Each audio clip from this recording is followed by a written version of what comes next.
USC President Carol Folt delivered a State of the University address and revealed more about plans for the fall. Hundreds of USC students are invited to the USC Health Center to participate in an antibody testing study. And USC theater students are now being taught to fight with themselves, virtually, for a grade. Annenberg TV News is next.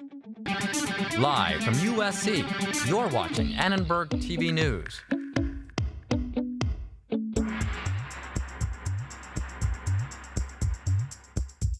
We've already launched Project Restart and are deep into planning for everyone's return.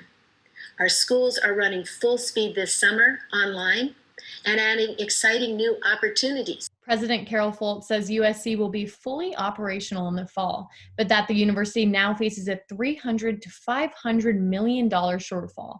Good evening. I'm Lauren Laguna, reporting from my home in Fullerton, California.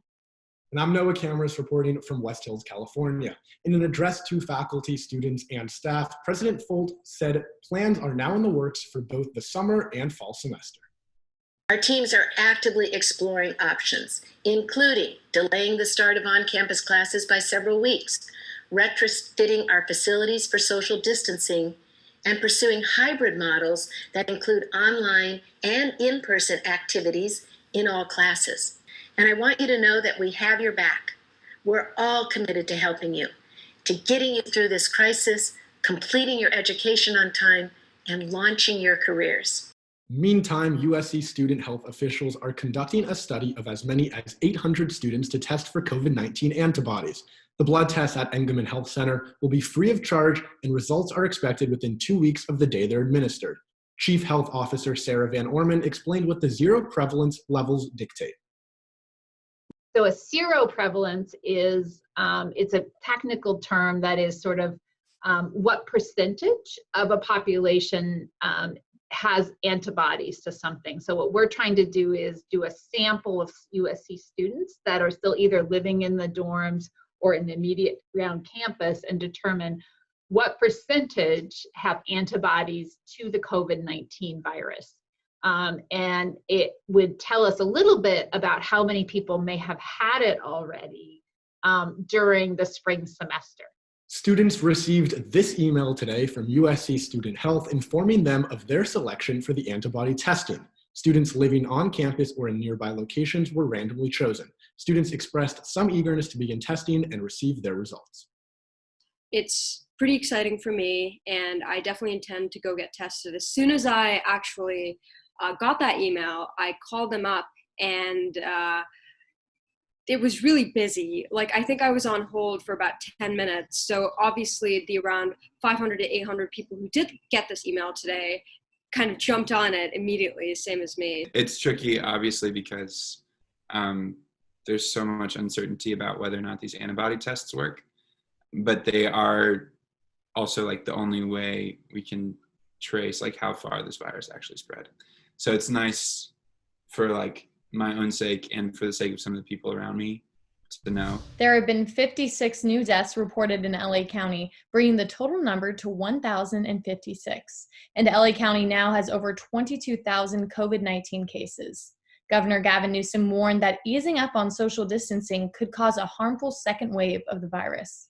If we pull back too quickly and we walk away from our credible commitment to not only bend this curve, but to stop the spread and suppress the spread of this virus, it could start a second wave that could be even more damaging than the first and undo all of the good work in progress that you've made. And that can happen like this. Virus has not gone away. Its virulence is still as acute. Its ability to be transmitted still is dominant. And so we, by no stretch, are out of the woods. Hi, I'm Jaewon Jung, reporting from Newport Beach, California. Orange County faced some criticism this past weekend for keeping their beaches open. Despite this, the City Council of Newport Beach voted to keep their beaches open with some restrictions. I spoke with the Associate Professor of Keck Medicine to see what the risk could be, even with enforcements in place. I don't want to pretend that it's as dangerous. It's not, but it's not zero.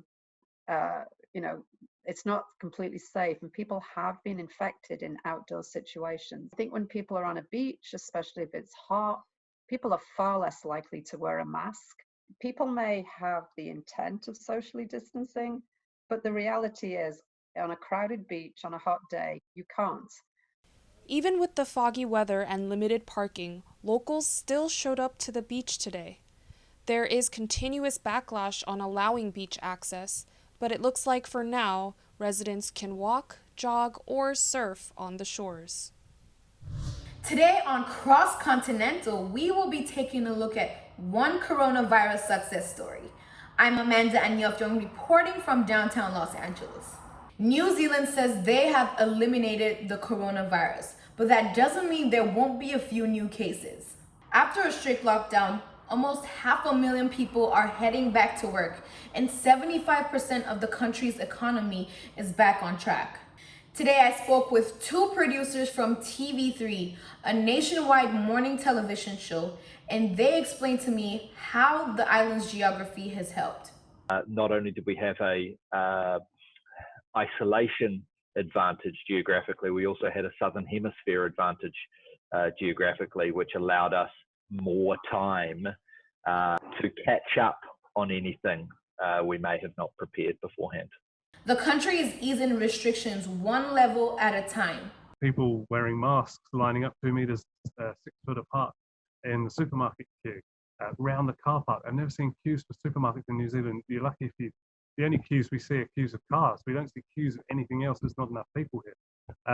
So getting used to queuing to get into the supermarket became a new normal, and we all have to get used to it very quickly if we wanted to eat. Many say New Zealand's success came from quickly quarantining and nationwide testing. Production workers are still stuck at home, while Hollywood tries to find new ways to survive.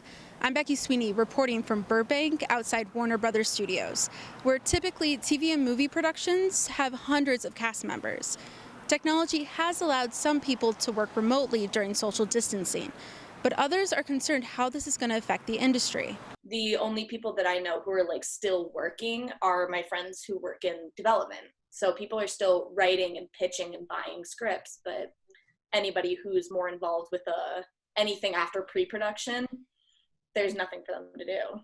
Aaron Cook was one of over 120,000 production workers who lost their jobs in March. These included assistants and anyone who would have been working on set. With talent, or when you're working as an assistant, which I was doing both of those, face-to-face contact with people is really important. Her roommate, Imbel Kadim, is working remotely as an assistant casting director. And they originally expected 2 weeks, like everybody.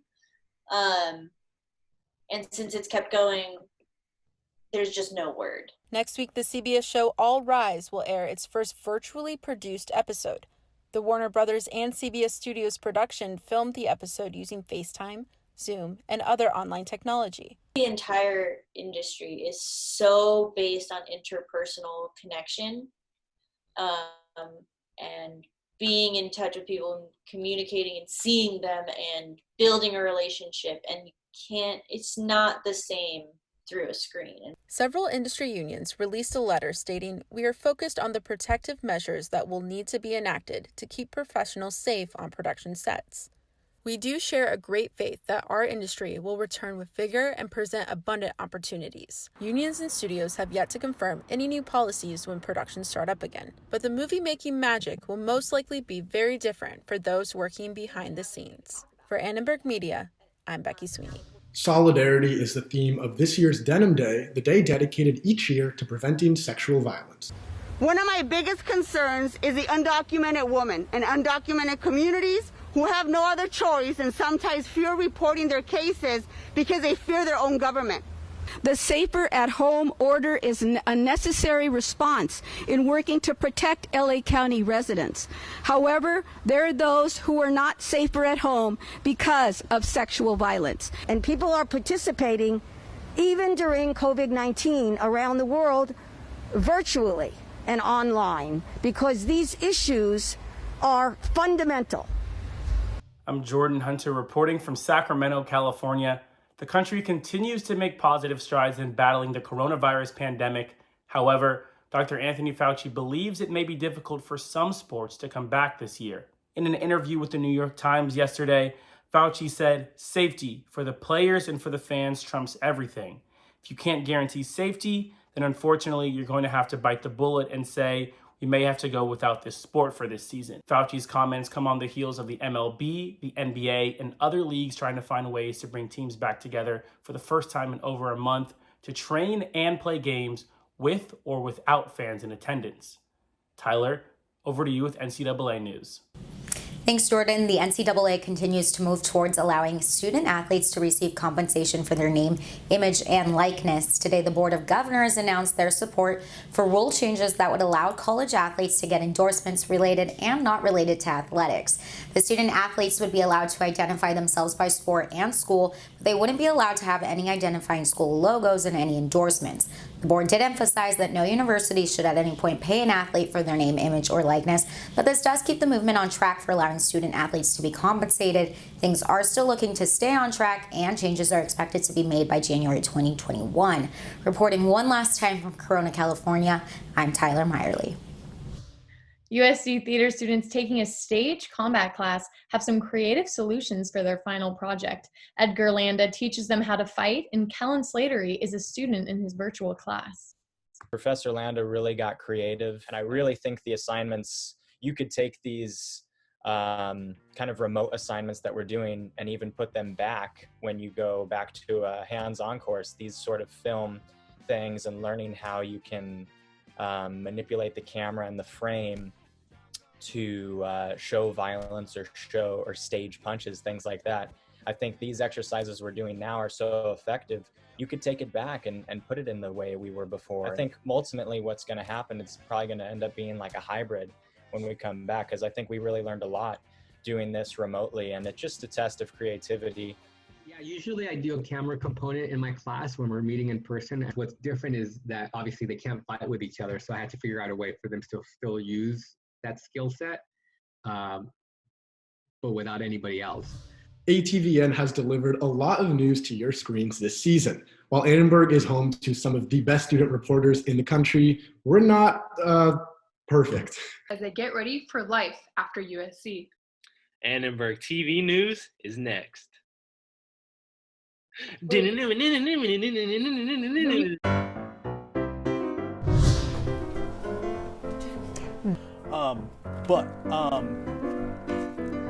People still prefer private vehicles over. So many typos. I look back at some of the memorable Kobe moments. Yeah, we'll be right back. Yeah, that's right, Nicola. Kobe is also being remembered. Mostly just their thoughts. So let's see what they had to say. And what is one problem that you guys hope to solve before you graduate? You should see my setup right now. It's literally a Catan board, a basket, and tissue papers. Lovely. Sorry. Difficult. And I actually did manage to get outside, if you notice from a bit of my sunburn. And the... Harvey Weinstein was sentenced to 23 years in prison for third-degree rape and a criminal sex act. The 67-year-old Hollywood producer will be eligible for payroll when he... Oh my God. Sorry, everyone. One more time. You even spelled it for me. That's great. All right. Parole, parole. Sorry. Parole. Parole. Parole. There we go. That is good. There we go.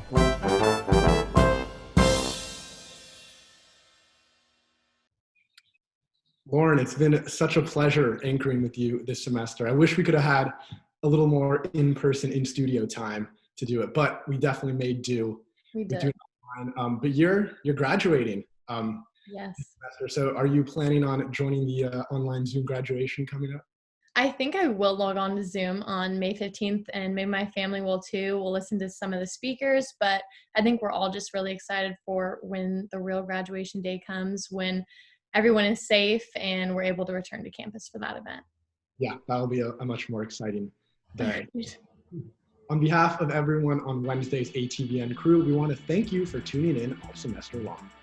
It's been an unusual couple of months for us. We had to deliver the news to you from our homes because our newsroom, like so much of America, has been closed. Thank you for watching. Take good care and good night.